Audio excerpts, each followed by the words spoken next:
Well, good morning. Yes, it's me, Kenny Polcari, your host of the party, and today is Thursday, May 22nd, 2025, just days ahead of the long holiday weekend. But here are the things that you need to know to get your day started. Well, it was a weak bond auction yesterday, and that ignited some concern. Yields rose right across the curve. Stocks suffered as some people hit the sell button. Gold was up, oil was down. The House passes the bill this morning. And while markets were stable, they have since turned a little bit negative. We'll talk about that in a moment. And what do we have at dinner tonight? We're going to have the Poulet à la Moutarde. We'll get to that in a moment. It's a classic French dish. Okay, so somebody sounded the alarm bell on Wall Street, right? That could be heard all the way from Wall Street down to the East Capitol Street, Southeast in D.C. That's where the Capitol building is. The VIX, the fear index, surging by 15%, taking that index up and through the long-term resistance to end the day at 2087. Just a hair below intermediate-term resistance at 2166. This morning, the VIX is churning. It's falling about 1.8% at 2048, but it's not sure which way to really go. Asian markets ended the night lower. Overnight, European markets have begun the day lower. And U.S. futures, well, they were teasing just around the unchanged line, a bit higher, bouncing around while we waited for that vote. All of this a direct result of the one big beautiful bill that, well, may not be as beautiful as it appears. And the bond market is the one who's sounding the alarm. The White House all the time intensifying the pressure on Republicans to pass Trump's tax bill, warning that failure would be a significant betrayal, as House Speaker Mikey Johnson sweetened the deal, raising the salt tax deduction to a limit of $40,000 up from current $10,000 to gain support amongst some of those blue state congressmen. Former Treasury Secretary Stevie Mnuchin even chiming in, urging Congress to find more cuts, saying that the budget deficit is a greater concern for the markets than any trade imbalance. And so it was. Recall what I told you yesterday about the 20-year bond auction that was happening yesterday. We discussed it. And if you don't, here's what I said to you. Today brings a 20-year, $16 billion bond auction, and the outlook is cautious. Last night, the 20-year yield closed at 4.399%, and this morning it appeared to yield 5.04, which means that yields must rise and prices must fall to create the demand. Well, guess what happened? The 20-year bond auction yesterday that had a 5% coupon was not well received. Demand was soft, forcing the yield to go as high as 5.047%, which is the highest yield since that bond was reintroduced into the marketplace in 2020. And that triggered a sell-off across the whole curve, which caused yields to surge. The 2-year ended the day yielding 4.01, up 4 bips. The 10-year, which is the most important one for pricing, rose 10 bips to end the day yielding 4.4885. The 30-year up 11 bips, taking that to 5.08. By the end of the day, the TLT lost 1.7%. The TLH gave up 1.4%. So much for those declining mortgage rates. As of last week, 30-year mortgages were 6.81%. After yesterday's auction, you can expect that to kiss 7% maybe today, which should mean that anyone looking to sell their house may need to rethink their price expectations. Rising rates will raise the cost of housing unless, of course, the price of the house declines. Something it has to do after the bubble that both the Fed and the Treasury created over the past 16 years. In fact, Zillow reported on May 20th that monthly home values have dropped in 27 of the 50 states. The average drop about 6%, and that's 54% of the United States seeing lower prices and values, causing many people to say, hey, Toto, I don't think we're in Kansas anymore. So if you're looking to buy a house, just sit tight. Keep your deposit money liquid. Put it in a government money market fund that's going to pay you 4.5%, risk-free, and just wait, because I think Zillow is correct. I think housing prices will come down just a little bit more. So think about this.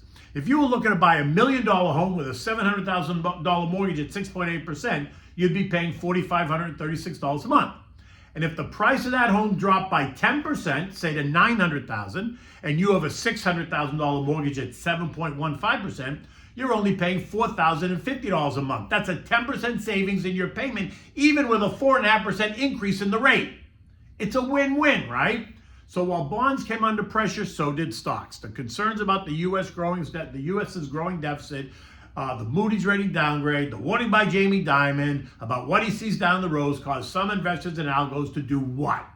Run for the door. They hit the sell button. Of course, there were others, though, who did not. They weren't fazed by this, and they stepped in to buy stocks, albeit at lower prices, because they were going to let the sellers determine. And so by the end of the day, we saw the Dow lose 820 points or 1.9%. The S&P down 95 points, 1.6%. The Nasdaq down 270 or up 1.4%. The Russell gave back 60 points or 2.8%. The transports lost 403 points or 2.7%. The equal weighted SP was the winner, only losing 23 points or 0.3, while the Mag 7 gave up 286 points or just 1%.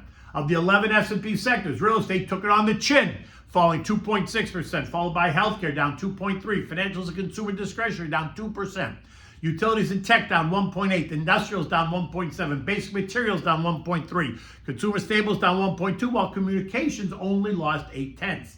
Further down the chain, home builders down 3%, airlines down 3%, retails and disruptive tech down 3%. Metals and miners down 1%, semis down 1.8%, aerospace down 2%, big pharma down 1%, exploration and production down 2.2%. Now, while stocks were down, the contra trades obviously had a winning day. The VIX surging by 6.9%, the DOG up 2%, the SH up 1.7%, the PSQ is up 1.4%, while the SPSX, which is the triple levered S&P short, rose by 5%. Look, the broader market outlook is just a bit uncertain right now. And you know what happens? The one thing that the market hates is uncertainty. U.S. equities are struggling, worried about rising yields that are being driven by deficit concerns rather than growth optimism, creating challenges for stocks. And with foreign investors apparently less willing to finance U.S. deficits at current levels, many are now expecting yields to push even higher. Not something that any investor really wants to see, right? Eco data today includes Chicago Fed National Activity Index, initial and continuing jobless claims, S&P manufacturing and services PMIs, two very important numbers, and the existing home sales. And with all this nervousness, gold did exactly what you would expect. It rose by $33 or 1% to end the day at $33.45. The jump, in my opinion, is all about the uncertainty, both economic and geopolitical. As long as this uncertainty remains, investors will really kind of seek that safety trade. Now, I understand that the House is voting right now. They voted at 6:30 this morning, and we're told that we should have an answer before 7 a.m. If the bill passes, then that relieves some of the uncertainty, and so we could see gold retreat a bit, not much, just a bit. So we remain, I think, gold remains in that 3,230, 3,500 trading range. Yesterday, oil was in retreat, falling 1.1% to end the day at 61.34. And this morning, it's under pressure again, falling another $1.10 or 1.8% to 60.55 after the Saudis supposedly are discussing another supersized production increase at the next meeting, which is next week. Headlines suggest that a $400,000 barrel a day hike in July, which is triple the amount they initially planned, is just one of the options on the table. The reason for that increase? To punish some cartel members that apparently are overproducing. Think Kazakhstan and Iraq, while others will tell you that they're also trying to please Trump. A look at the chart now suggests that the trading range is 55 to 63. 55 is the low achieved earlier this year. 63 is the trend line resistance. And again, this is not a demand issue at all. This is all about an overabundance of supply. It's Econ 101. And as noted, U.S. futures are churning as we await the vote tally. And the vote passed. 215 said yes, 214 said no. Mikey got it done before Memorial Day. Check that box. Now it's off to the Senate. Dow futures, though, are down 150. S&P's down 10, Nasdaq down 20, while the Russell's down 14. Remember, the market had been betting that this would happen.